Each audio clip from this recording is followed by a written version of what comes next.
I looked at the pregnancy test, and my hand trembled. I never expected that, 3 years after being diagnosed with severe bilateral fallopian tube blockage by the doctor, I would end up pregnant. Tears welled up in my eyes from the excitement. I had been married to Manfred for 3 years, and I had never been able to get pregnant. His parents had always looked down on me for being a second-time bride. Seeing that I had no signs of pregnancy, they openly and covertly called me a hen that couldn't lay eggs. Manfred, on the other hand, would only offer me a few words of comfort before moving on. I knew he had a first love he couldn't forget, but for some reason, they broke up. The year after I started pursuing him, he proposed to me. To win his heart, I started trying to get pregnant. After 6 months of unsuccessful attempts at natural conception, I began going to the hospital every day. In the past 3 years, I gained 40 pounds just from all the fertility treatments. My face became unattractive, my body changed, and I endured the pain of 1,000 needle pricks. But still, I couldn't get pregnant. It wasn't until my best friend suggested, why not get checked again? With modern technology, if it doesn't work, you could always try IVF. The results from the checkup completely shattered my dream of becoming a mother. The doctor told me that my fallopian tubes were severely blocked, and my chance of pregnancy was only 10%. Just as I was about to give up in despair, luck actually found me. I was pregnant. No one could understand how I felt at that moment. Tonight was our 3rd wedding anniversary. I sent Manfred a message, asking him to meet me at the new house. I wanted to surprise him. After taking some pictures, I opened the bathroom door. Just as I was about to step out, I froze. The sound of the door unlocking and 2 different voices could be heard. One was Manfred's, and the other was his first love, Sophia's. Sophia was staring at the wedding photo on the table, gently stroking the ribbon on the leather sofa in the living room, and with a look of disdain, she slammed the photo album shut. "Aren't you and her just playing around?" The next second, tears filled Sophia's eyes. "The thought of me moving into a house I built with you, only to have a stranger woman live here with you, it makes me so angry." Manfred stepped forward and wrapped his arms around her waist, pressing his face to hers. They kissed. "I don't love her." Manfred kissed the tears on Sophia's face with deep affection. "I married her because she can't get pregnant. Her health is bad, so she can never get pregnant. The doctor who did her checkup is a friend of mine. Rather than being forced by my mom to go on blind dates with other women, I might as well marry a woman who can't have children. Then, when I divorce her, it'll save a lot of trouble." I gripped the door handle with cold sweat dripping down my palm. I couldn't stop thinking about that moment when Manfred knelt before me in front of all our friends and family, looking so sincere as he said, "I love you." Sure enough, men never speak a word of truth. Sophia turned around and pushed Manfred's hand away, both angry and amused. "Don't think I'll forgive you just because you say that. If a woman can't bear children, is she even a real woman?" Manfred held her tightly, spreading out the diamond necklace in his hand. "When have I ever lied to you? My mom dislikes her, and that's actually good for both you and me. Today is our 3rd anniversary, and I've been picking this necklace for a long time." Sophia wrapped her arms around Manfred's neck. "You got a message from her just now, why didn't you look at it? If you don't love her, when you sleep with her, who are you thinking about?" Manfred murmured softly, "Of course I'm thinking about you. You don't know, she's like a piece of wood in bed, there's no passion at all. And when I'm with you, I don't want to look at any other woman's messages." Sophia giggled. "So, tonight, bathroom or bedroom?" Manfred shook his head. "Little devil, you can't do that right now." Sophia interrupted him. "Shoo. Don't say it out loud. Tonight, I want you." Sophia pointed to the sofa. "Let's do it there. I want to look at your wedding photo with her while we do it. It's so exciting." Soon, the living room was filled with the sounds of laughter and heavy breathing. I stared at the pregnancy test in my hand and slowly turned the doorknob. The moment I walked out of the room, Manfred and Sophia quickly pulled away from each other. Manfred instinctively stood in front of Sophia, his eyes full of hostility. Maybe because of the life growing inside me, I didn't cry or make a scene. Instead, I calmly sat down across from them. Sophia hastily pushed Manfred away and covered the torn neckline of her shirt. Manfred's face darkened as he questioned me, "What are you doing here?" I forced down my anger and pointed at the two of them.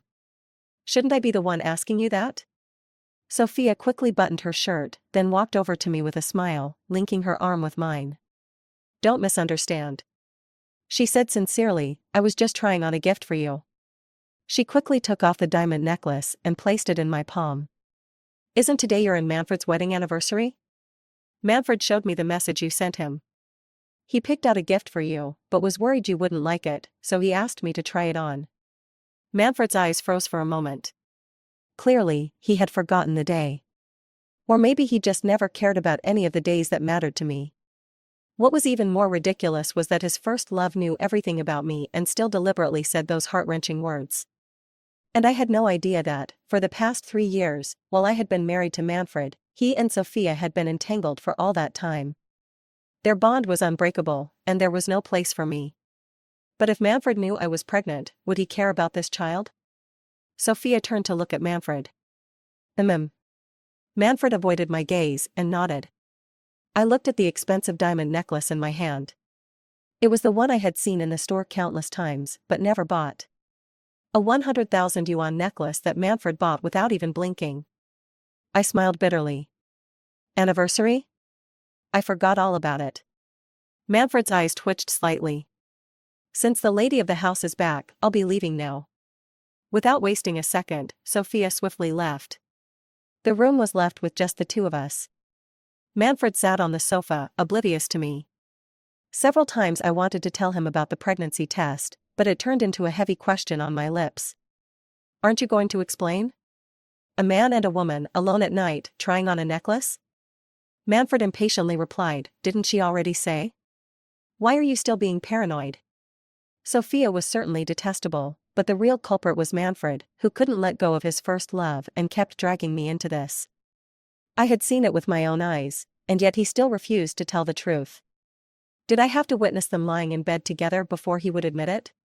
Manfred didn't want to face me, so he answered a phone call and rushed out. I clutched the pregnancy test in my pocket. Should I tell him I was pregnant? Manfred started sleeping in a separate room when he returned home. When I was at home, he did his best to avoid being alone with me. Occasionally, we'd be in the house together, and I would dry retch in front of him, even putting the test results in front of him. He wouldn't even look at them, just shut himself in his room. Even when I climbed into his bed and tried to hold him, he would push me away with disgust. This cold treatment lasted for a month. I, in turn, had lost 10 pounds due to his emotional abuse. One night, he suddenly received a call from Sophia. He went out to the balcony, trying to comfort her. Soon after, he got up, grabbed some clothes, and left. I couldn't take it anymore. I cried as I grabbed his hand, begging him not to leave. Manfred, I'm pregnant. I said it out loud, but he didn't believe me. Manfred froze for a moment, his expression cold. Don't think I'll believe your lies just because you're saying all this. I haven't touched you in months. How could you be pregnant? Lola, don't try to trick me with these methods. It'll only make me hate you even more. For the next few days, Manfred disappeared. I kept calling his phone, sending him the pregnancy report. He didn't pick up or reply. I knew he was trying to pressure me into asking for a divorce. I knew that even if I had the baby, he would despise me. Bit by bit, my disappointment accumulated, turning into irreparable despair. The night before Valentine's Day, Manfred came home. He placed a divorce agreement in front of me, all for the sake of his first love. Sophia's pregnant. She's 6 months along, and the child is mine. I didn't tell you earlier because Sophia was afraid of hurting you. But I can't wait any longer. The child in her womb can't wait either. I can't let her and the baby suffer. I need to give her a proper status. You know I've always wanted children, but you can't have any. Sophia and I grew up together. We have deep feelings for each other. She won't survive without me. If I lose her, my life will be meaningless. You and I are just a couple by chance. If you really want a husband, maybe you should reconcile with your ex. Our marriage was never meant to be. But you've done your duty as a wife these past 3 years. I won't mistreat you when it comes to compensation. I sat there numbly, listening to it all. I didn't argue, didn't cry, didn't yell at him. I just sat quietly, tears silently streaming down my face. The boy I once deeply loved had, in the end, become nothing more than a void in my gaze. After he stopped talking, I quickly signed the agreement, not wasting a single second. He looked surprised, but swiftly took the agreement away, as if afraid I might change my mind and tear it up, begging him not to divorce me. Seeing my calm demeanor, he didn't understand. "You don't seem to be upset." I forced a smile. "I've already ended things with dignity." "What, do you expect me to attend your wedding?" Manfred's face darkened, reverting to his usual cold, mocking tone. "You've been divorced twice, and you can't even have children. You might as well find a divorced man with kids and settle down." After he left, a sharp pain shot through my lower abdomen. I saw the bloodstains on my pants and called my best friend in tears. "I'm going to lose the baby." At the hospital, the doctor's words stunned me. "This is an ectopic pregnancy. You need surgery." Seeing my pale face, the doctor explained, "Your fallopian tube is almost blocked, and the embryo couldn't implant in the uterus. It implanted in the fallopian tube instead. If not treated in time, it could lead to severe bleeding and shock. And you'll need to have one of your fallopian tubes removed." The day I had the surgery was Valentine's Day. My best friend, who had been dying to scold me, saw my drained expression and kept quiet. "Forget it, I won't scold you." While signing the anesthesia consent form, the nurse asked if I had a family member with me. I clenched my fists tightly, suppressing all my emotions. "No. I can take care of myself." Valentine's Day was everywhere, an atmosphere thick with love. Even the hospital wasn't exempt. The TV on the wall was playing a love movie where a couple got back together after a breakup. A pair of lovers sat on the chairs, discussing the plot. How wonderful. The male and female leads, who were first loves, have finally gotten back together. Yeah, them getting married is the perfect ending. My best friend immediately shooed them away. She tore half of the heart-shaped decoration off the wall and stomped on it. I knew she was comforting me in her own way. I lowered my head, touching my abdomen, wanting to say a final goodbye to the child inside. Just then, Manfred and his first love Sophia had publicly announced their relationship on social media. Sophia posted a bouquet of roses and a diamond ring with the caption, "No matter how much time passes, how many mountains and rivers I cross, I know you will always wait for me." Manfred replied, "A 10-year promise, we've finally made it." I silently unfollowed Manfred and turned off my phone. The surgery was quick, but the anesthesia was deep. When I woke up, it was already the next day. Manfred had sent 2 messages. "We need to set a time to finalize the divorce. Pick a time to move your things." I typed out many words, but deleted them all. I simply turned off my phone. Still hanging on the 4 drip, I went to the outpatient building to get my report, only to run into Manfred and Sophia. Sophia was slim, but today, her dress revealed a slight bump in her belly. She was sweetly leaning against Manfred. I couldn't believe that on the day I lost my child, he was accompanying her to an obstetrician. I turned to walk away, but my best friend held me tightly. "Why are you running? The ones who should hide are them, not you." She dragged me over to Manfred and greeted him first. "Isn't this Lola's soon-to-be ex-husband? Taking your mistress to get checked up? Is it a bastard son or a bastard daughter?" Her loud voice drew everyone's attention. They noticed me and my best friend.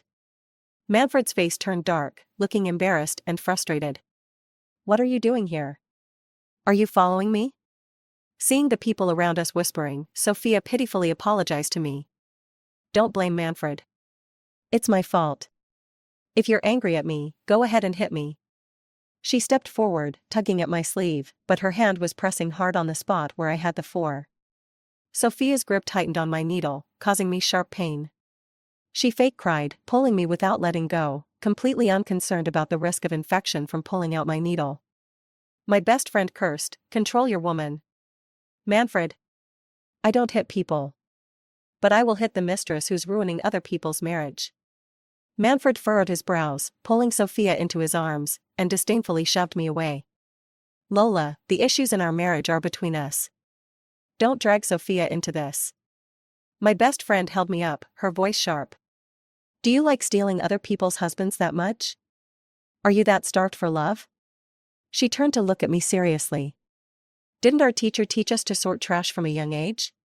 If someone else is handling your trash, you should be happy. Sophia clung to Manfred, crying softly. If my presence is making things so hard for you and Lola, I can leave. Manfred tenderly held Sophia. As long as I'm here, no one will dare to hurt you. After surgery, I was weak and had no interest in dealing with them. When the anesthesia wore off completely, I suddenly felt a sharp pain in my abdomen and had to squat down, struggling. Manfred instinctively reached out to help me, but Sophia held on to him tightly. I broke into a sweat, enduring the pain, and stood up. I've already scheduled the divorce appointment. You'll get a text on your phone soon. We'll see each other then. Manfred didn't expect me to not cling to him at all. He was still stuck on the image of me from years ago, desperately chasing after him. He thought I'd struggle, beg him to come back. But I didn't. Because he was just a substitute. 4 years ago, that was the happiest time of my life. My parents passed away when I was young, which made me a very introverted and unloved person. Unlike other people my age, I chose to work at a nursing home. Because I was serious about my work, the elderly residents really liked me. Especially Nathan's grandfather. The first time I met Nathan was when he brought his grandfather to the nursing home to check in. Unlike other elderly people, he was the one who actually wanted to live in the nursing home. This was because his deceased comrades were buried in the cemetery behind the nursing home. He wanted to live closer to them. He even said, when I die, it'll be easier to reunite with them. Every year, on the anniversary of his comrades' deaths, I would buy several bouquets of flowers for him. Nathan would accompany me, pushing his grandfather to the graves of his fallen comrades. His grandfather would tell us stories of his past with his comrades, but as he spoke, he would begin to cry. I've lived to be 90, married, had children and grandchildren, and seen the beautiful world with my own eyes. But my brothers will forever stay 18. I'm afraid that when I meet them in heaven, they'll laugh at me for being such an old man. Nathan came to visit his grandfather every day, and would talk to me as well. He was cheerful and generous, his smile as warm as the sun. I once casually mentioned that I liked strawberry cake. Nathan remembered it, and every time he came, he would bring me some. One day, his grandfather suddenly took both Nathan's and my hands, smiling, and said, "Can't you feel it? He likes you." Nathan looked at me seriously, his warm hand tightly gripping mine. My heart skipped a beat. From the first time I met Nathan, I had already fallen for him. After Nathan and I got together, the elderly people at the nursing home were as happy as if their own grandchildren had gotten married. Nathan told me that his parents were divorced, and he had lived with his grandfather since he was a child. His grandfather was his only family. Later, Nathan proposed to me, but I, feeling insecure as an orphan, told him there wouldn't be many relatives at the wedding. But his grandfather showed up with all the elderly residents. "We are your family." Nathan and I had our wedding at the nursing home. On our wedding day, his grandfather wore his military uniform, smiling as he witnessed our ceremony. Our love was something all the elderly residents had witnessed. They were the witnesses to our happiness. But our happy days ended when Nathan's grandfather passed away. Nathan's grandfather died of lung cancer. Before he passed, all the residents came to say their final goodbyes. "I'm going to meet my brothers," he said. He wore his military uniform, his hat on. Holding Nathan's hand and placing it on mine. "Take good care of Lola." Nathan nodded through tears, "I will." Then, Nathan's parents, who had never been in his life before, suddenly showed up to attend the funeral. Ironically, they had remarried. And now they were wealthy, upper-class people. Nathan's parents strongly opposed our marriage. "You're an orphan, and we're sorry we let you live with your grandfather all these years. Now that your father and I are remarried, we can finally be a family. We're not the same people we once were. The woman you marry has to match our family status. How can someone with no parents and no family background be worthy of our family?" But Nathan stood firm in protecting me. "Have you ever cared about me these years? Have you ever asked about me? If it wasn't for Grandpa, I would have starved to death on the streets. Lola is my wife. Unless I die, I will never divorce her." I lowered my head awkwardly. "Nathan and I will be happy." Nathan's mom looked at me with disdain. "Happy? How can you be happy? You're only holding on to Nathan because you think our family is wealthy. Tell me, how much money will it take for you to divorce my son? Mom. Nathan placed me behind him, tears in his eyes. I'd rather sever ties with you than divorce Lola. Nathan took me back to his grandfather's old home. At first, we lived happily together. Since Nathan was their only child, his parents had no choice but to compromise. But suddenly, Nathan, who had always been healthy, fell ill. The doctor said Nathan had severe kidney disease, and it was untreatable. The only option was lifelong dialysis. Even if he needed a kidney transplant, it had to happen soon, or it would be too late. The doctor also told us that the cost of dialysis was something an average family could not afford. Because I was with Nathan, his parents cut off his financial support.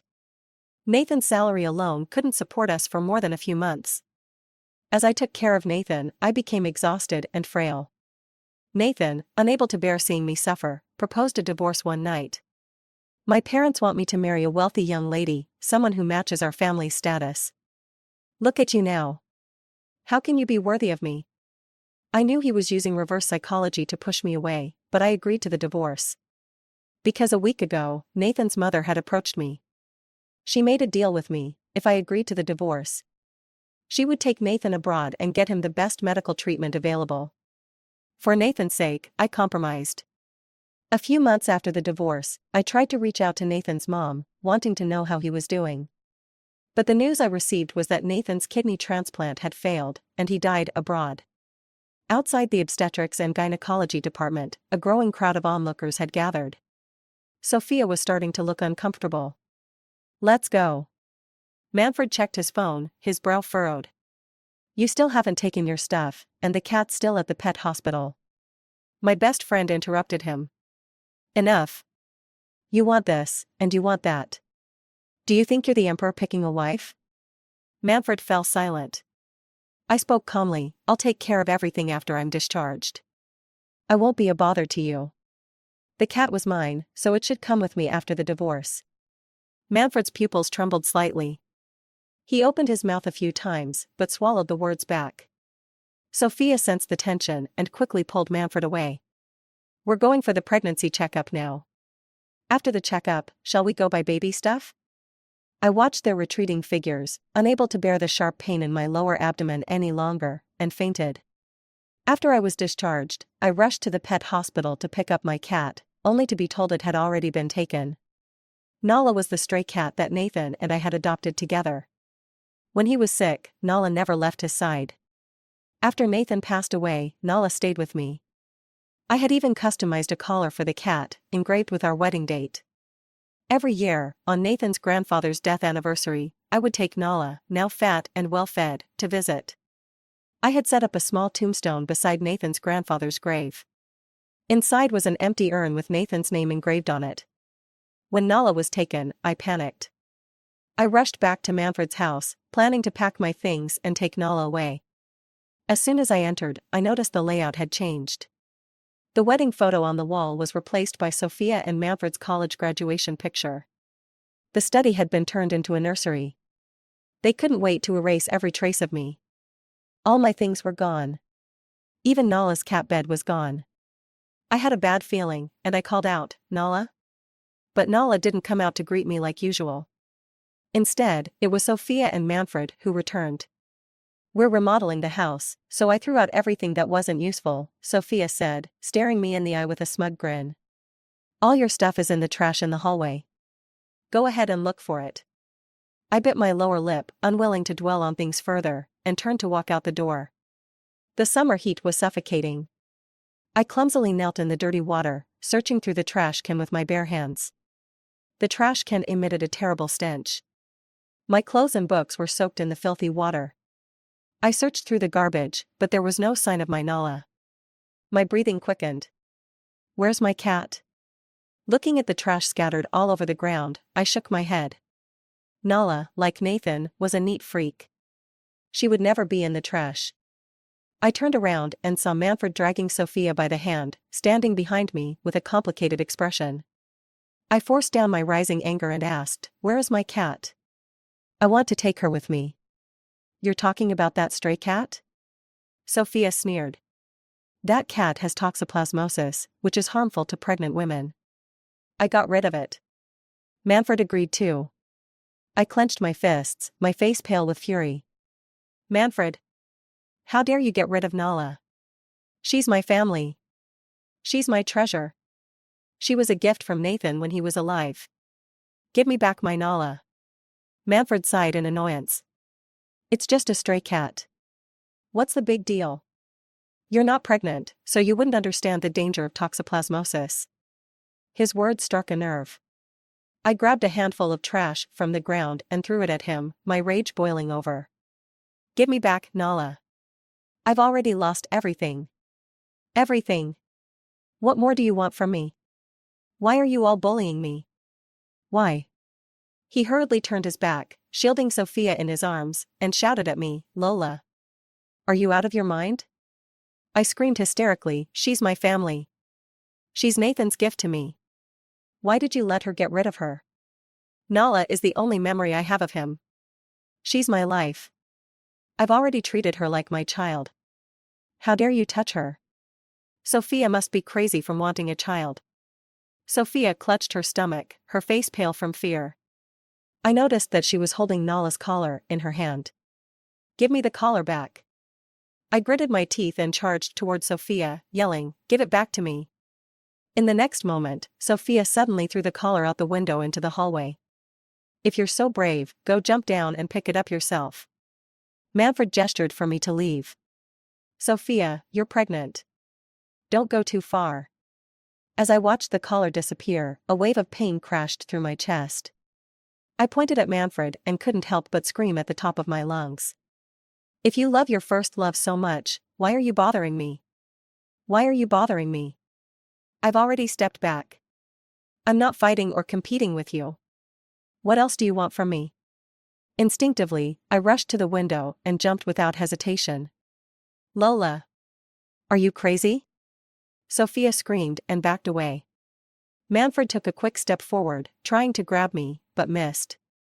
They didn't expect that I would really jump just for Nala's collar. At that moment, Manfred's eyes widened as he shouted my name, Lola.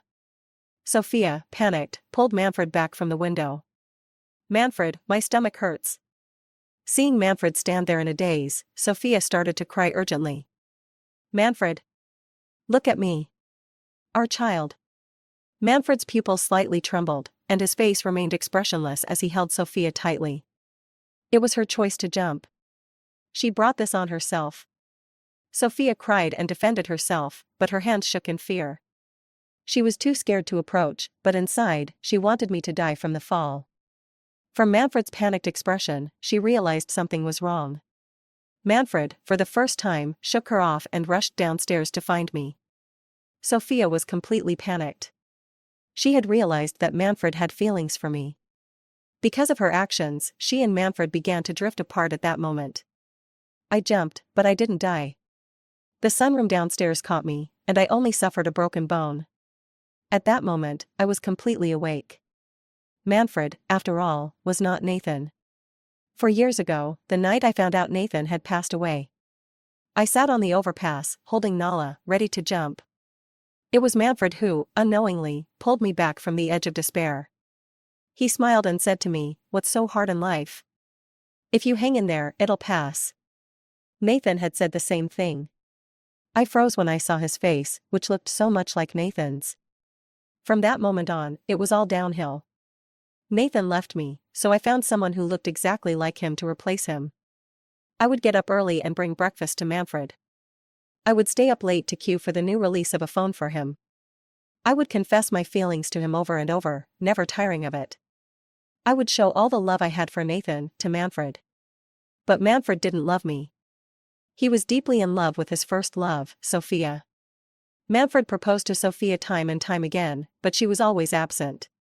So, in a fit of frustration, Manfred put the ring on my finger. Lola, marry me. The day we announced our engagement, Sophia came to find Manfred. In front of his family and friends, she screamed hysterically, saying I had been divorced and was a woman no one wanted. She accused me of seducing Manfred to climb the social ladder, calling me a shameful third party. I didn't care how others saw me.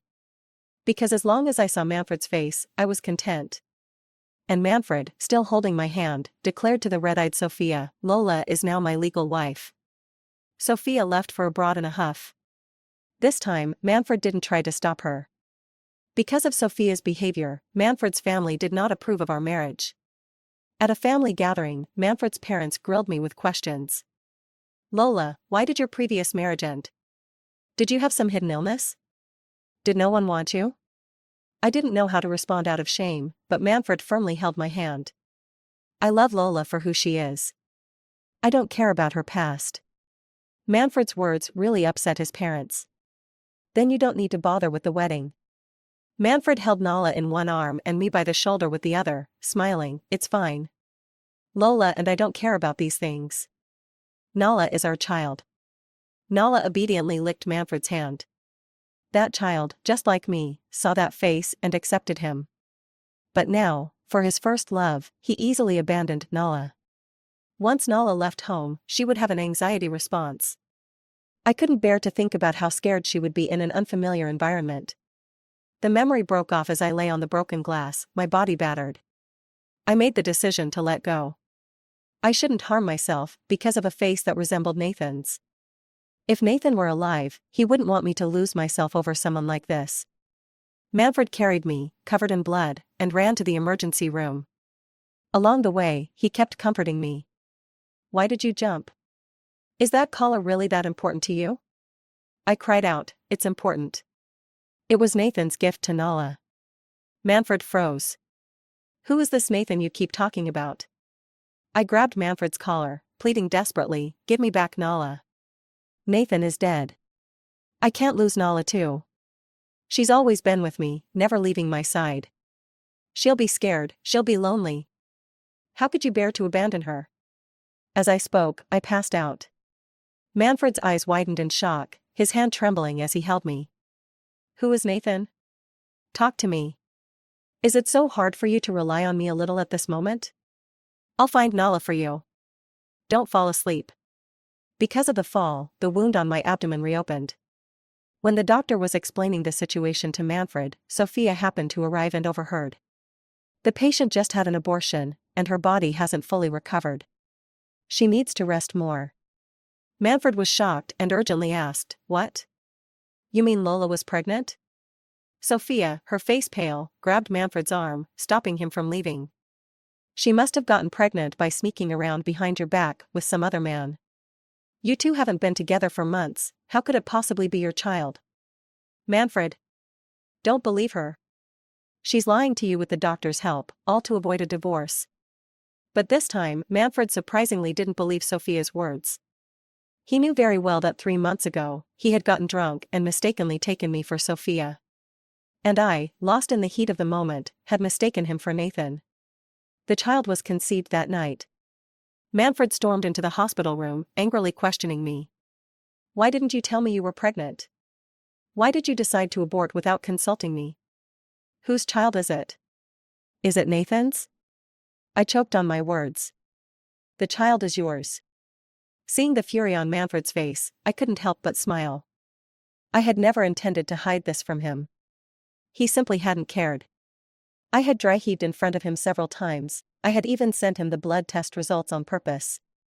But Manfred still believed I was faking the pregnancy, trying to trick him into coming back. It seemed that someone with a head full of romantic fantasies could truly convince themselves of anything. He was certain I wasn't pregnant. He was certain I would cling to him forever. He was certain the reports were all forged by me. I gently touched Manfred's face and said calmly, "I told you I was pregnant, but you didn't believe me. Then I sent you the blood test results, but you still didn't care and didn't even respond. Now, you're pretending to care and questioning me. Don't you find that ridiculous? The day you went public with your relationship with Sophia was the day I had my surgery. Don't act like you're a deep and sensitive person. It disgusts me." I mocked, "You were the one who gave up on this child, Manfred. As you wished, let's get divorced." Manfred grabbed my hand, his face inches from mine. "Tell me, who is Nathan? The man you've been calling out for in your dreams all these years, who is he?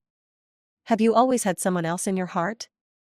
You've agreed to the divorce so easily because you want to be with him, right? You've only ever had me in your eyes all these years. Why aren't you crying? Why aren't you resisting? Why agree to a divorce? Seeing Manfred's frustrated and helpless expression, I smiled and pushed him away. Manfred, you finally realized, didn't you? You've been my substitute all along. The person I've always loved is just your face, because it looks like his. For that face, I could die. But someone as shameless as you is not worthy of being compared to him. Now that your beloved Sophia is back, you should be with her. Stop doing these self-pitying things. I find it repulsive. Manfred left, dejected. The next time we met was when we were finalizing the divorce. He returned Nala to me. It turned out, he never sold Nala but had been keeping her at a friend's house. I noticed the scratch marks on his face and asked, "What happened to your face?" Manfred gave a bitter smile. "Nala did this. It's fine. This way, I don't have to look like the man you speak of." I didn't respond to his words, quietly waiting for the paperwork to be processed. After everything was completed, Sophia, heavily pregnant, was anxiously waiting for Manfred. She smiled brightly. Suddenly, Manfred called out to me. "Lola." I turned around. "What is it?" Manfred hesitated for a moment before shaking his head. "Nothing." I smiled. "I wish you both happiness. Goodbye, and never again." That night, after the divorce, I left the country with Nala. Nathan had once said he hoped one day to take me around the world. Now, I was fulfilling that wish for both him and Nala. I traveled with Nala, writing along the way, and slowly became an internet sensation. Everyone envied our free-spirited life, just me and my cat. But fate never stops turning. I ran into Nathan, who had come back from the dead. Nathan had lost his memory. When I saw him at the rehabilitation center, his dim eyes suddenly lit up. He had forgotten everyone, except for the image of me. He's been here for a year. His parents abandoned him. I heard his parents are rich, and they also have an adopted son. The adopted son needed a kidney transplant, so his parents bribed doctors to fake a terminal illness diagnosis and sent him abroad. He escaped, but was hit by a car. Then he was brought here to recover. He's tried to escape many times, but always got caught. We can't release him without his family's consent. Perhaps due to fear, he forgot many things, and his parents can't do anything about it. They can only wait until he recovers and then take him back. I asked, could a wife sign for him? The nurse paused for a moment. I think that might be possible. The nurse took me to Nathan's room, where the walls were covered with my name. I felt my heart break as I hugged Nathan and cried. "You're so foolish. So foolish." Nathan smiled blankly, holding me tight. "Lola. I know your name is Lola." Suddenly, he whispered in my ear, "Lola, I've been waiting for you. I've been under surveillance, so I pretended to have amnesia. This is going to be a hard fight. If I win, I'll be the sole heir to the company. If I lose, I'll be stuck here forever, used as a living kidney donor. Will you fight this battle with me, Lola?" I nodded through my tears. "I will." Returning to the country was something that happened 2 years later. Nathan won, personally sending his parents and adopted son to prison. Now, he was the only heir to the company. I became famous for traveling with Nala and wrote a book called Travel Diaries. At the book launch, Nathan proposed to me again, in front of everyone. At that moment, my phone rang with a familiar number. It was Manfred. Years had passed, and I never expected him to call me. Manfred immediately spoke, full of jealousy. "You still can't forget me, right? Found someone who looks just like me as a replacement?" Nathan grabbed my phone from me. "You're the one who's the replacement. And stop calling my wife." After Nathan hung up, he looked at me apologetically. "I hope you don't mind me saying that." I smiled calmly. "Of course, I don't mind. It's all in the past now. Manfred is just a passerby in my life. I've been crazy, I've been sad, but I've never regretted it. Every relationship, I gave it my all. The end of that relationship was inevitable. It was enough to enjoy it while it lasted. Birds and fish follow different paths. From now on, we'll never cross paths again. May we both be well. Epilogue. I'm Manfred. I always thought I was the only one in Lola's heart. She loved me so much that she would personally deliver takeout to me in the middle of the night. She loved me so much that she would run errands for me again and again. She loved me so much that she would bring me hangover medicine when I was drunk in the middle of the night. I thought she really loved me. Until the day she jumped without looking back for Nala's collar. Until she cried and whispered the name of someone in her dreams. That's when I realized that I was just a stand-in. After Sophia got pregnant, I brought her home to meet my parents. When my parents found out they were going to be grandparents, their attitude toward Sophia changed 180 degrees. They spent a lot of money on supplements for Sophia. They even spent a fortune on our wedding. But after Lola left, my heart felt empty. I thought I no longer cared for her. But why, on the first night she left, did I cry? I cried. I foolishly wanted to contact her, but found out she had gone abroad. She didn't want to stay here for even a second. Later, I came across Lola online. She had lost weight, gained confidence, and become beautiful. She was no longer the self-conscious, plump girl she once was. She traveled the world with Nala and received many compliments. I read her posts and realized I had never truly understood her. She was confident, radiant, and eloquent. But why did I think her world only revolved around me, as a housewife who had accomplished nothing? After Sophia married me, she started changing. She would often check my phone, and if she saw I had visited Lola's profile, she would go crazy and start fights. I suddenly grew tired of it all. Why do women change after marriage? After seeing Lola, I finally understood the problem. It wasn't that women changed, it was that men hadn't given them enough security.